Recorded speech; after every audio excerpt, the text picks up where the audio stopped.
Hello, all heroes, and welcome back to Invincible guarding the globe. And due to popular demand, we are going to be going over the planning phase of the current alliance warfare that's about to start, as well as going over some tips and tricks for what you should do. Now, before we get into that, if you're enjoying this content, if you're enjoying the new update, go down below the video and subscribe so you do not miss my coverage of it. And if you wish to support me further and become a member as well, would really help a lot. So thank you very much in advance. You are amazing. Now, the planning phase. As of time of recording, we're down to 1 day and 3 hours. I'll be posting this video probably in about an hour or two, so this timing will stay pretty accurate as of recording and uploading. But as you can see here, for our planning phase, we have our 1 GDA HQ, and then we have 1, 2, 3, 4, 5, 6, 7 outposts. Now, if we take a look at the heroes you need, we got 5, 10, 15. Let's see, 17, 20, 24, 26, 29. So you need a minimum of 29 heroes to completely fill up the outpost. Now, in our hero reserve, we do have up to 90, but I can't help but wonder if it is worth it. Half your heroes will defend. Oh, wait, hold on. Oh,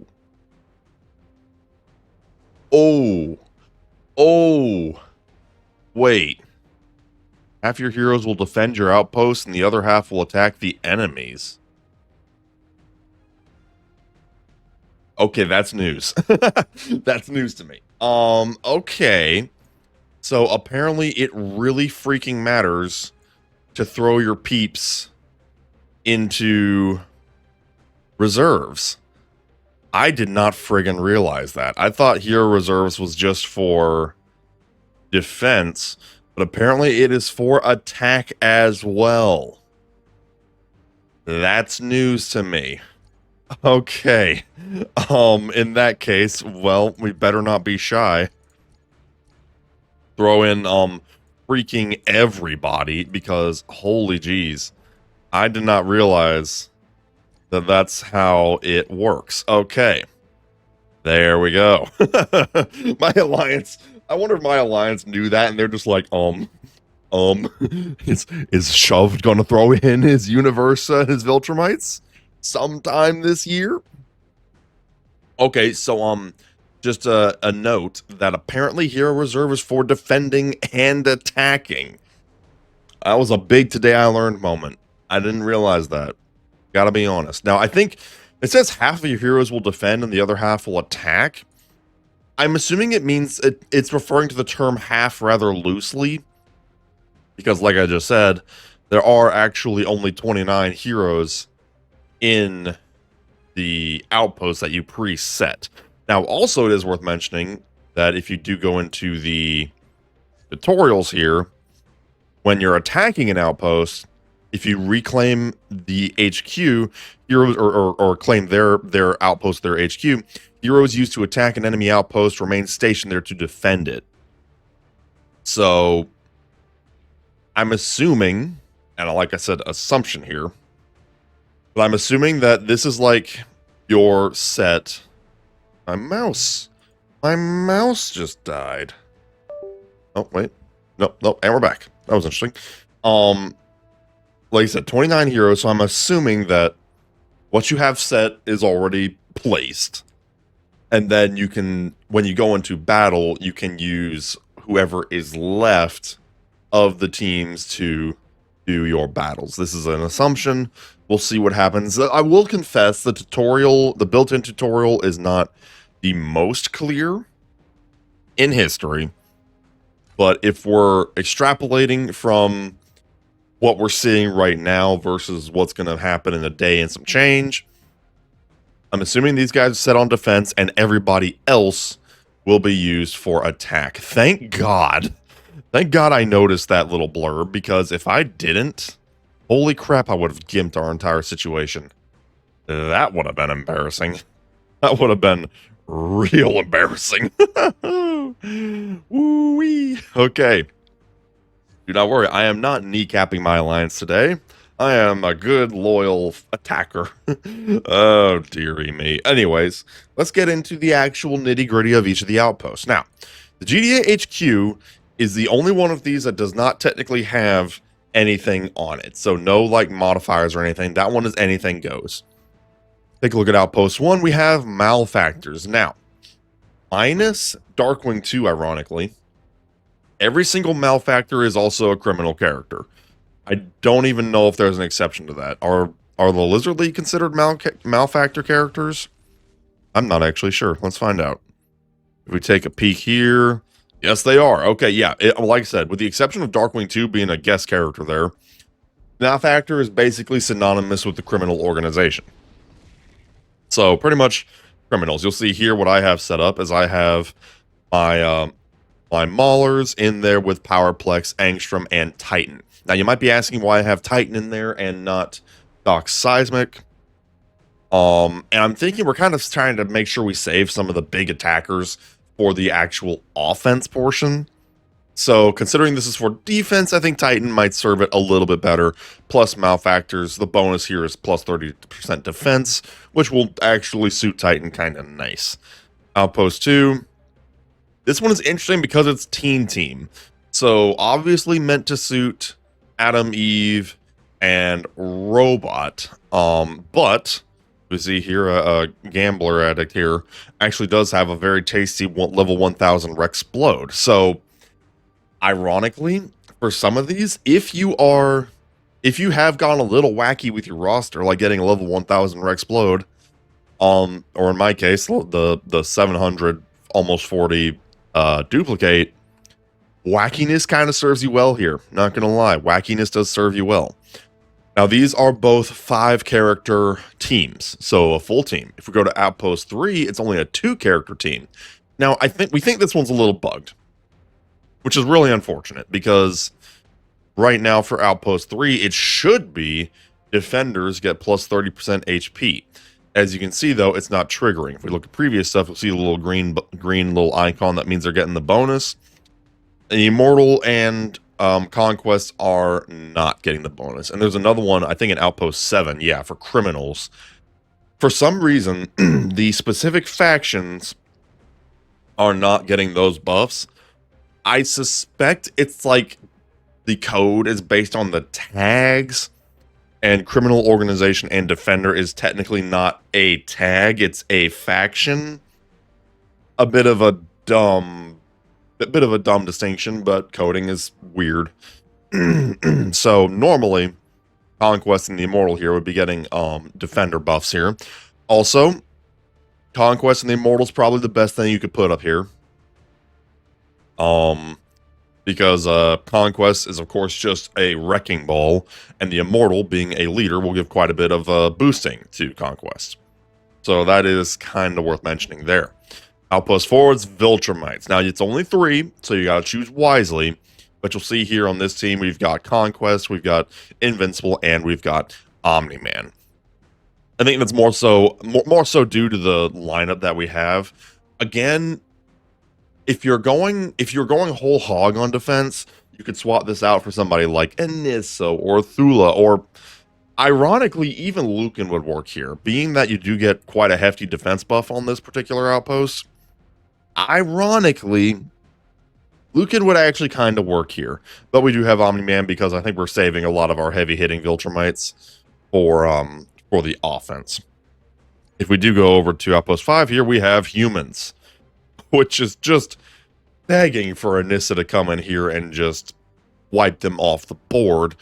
But there are some powerful humans in the game. As you can see here, we've got the Invincibles, we got Agent Spider, Adam Eve, and a vast majority of the heroes are human. Adam Eve definitely being the preferred support of the group. And, I mean, you know, the Invincibles are always very good. Outpost 6, Not of This Earth. This is another twofer.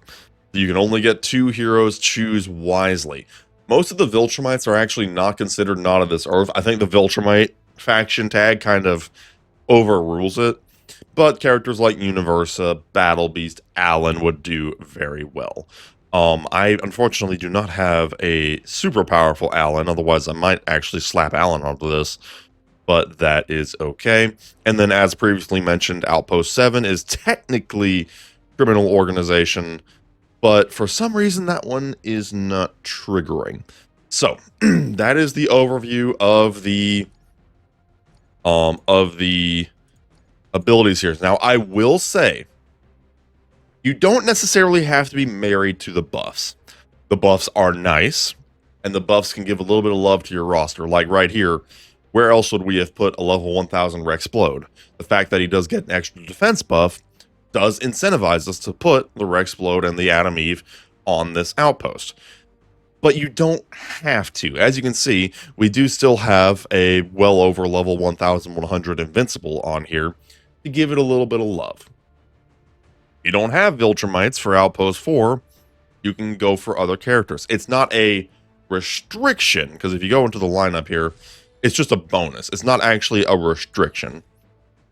So with that in mind, you can use anybody. Now, of course, coordinate with your alliance, make sure everybody's on the same page, because that is very important.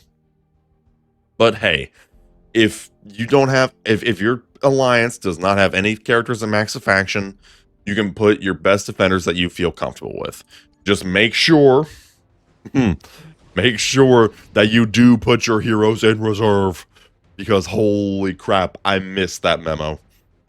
Thank God I actually went on here and looked at that little blurb, because that's a really freaking important blurb right there. Make sure to fill your hero reserve. Half your heroes will defend your outpost, the other half will attack the enemies. That's a really important blurb. So, you know, almost spelled doom and disaster for myself on that one, but it's fine. It's fine. Woo. So, yeah, like I said, as of time of recording and posting, we've got just a hair over a day left. I am more than a little excited. I will also go over some preliminary strats.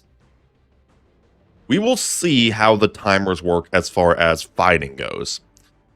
But I can't help but wonder that if possible, I'm not sure if there's like timers between fights or not, or you have to wait.